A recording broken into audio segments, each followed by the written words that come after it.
এখন যারা উপজেলা প্রশাসন ও পুলিশের দায়িত্বে আছেন তারা অনেকেই নিরপেক্ষ ছিলেন না, এমনটাই মন্তব্য করেছেন বিএনপি মহাসচিব মির্জা ফখরুল ইসলাম আলমগীর। সুশাসন, সুদৃঢ় আর্থিক ভিত্তি, সুচিন্তা, সবার জন্য সিটি ব্যাংকই ভরসা।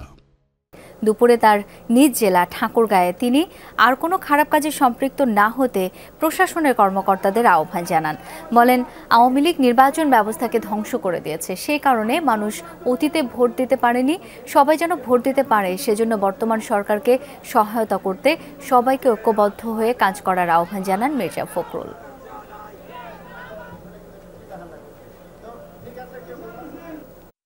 এখানে আপনাদের ইউনো সাহেব আছে, এখানে আপনাদের পুলিশ ওসি সাহেবরা, পুলিশরা আছেন, অন্যান্য সরকারি বিভাগের কর্মকর্তা আছেন।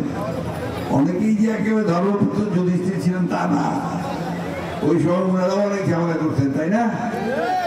এখন সেই ঝামেলা থেকে সরে দাঁড়ান, কোনো খারাপ কাজ করবেন না, আপনার মানুষের পাশে দাঁড়ান।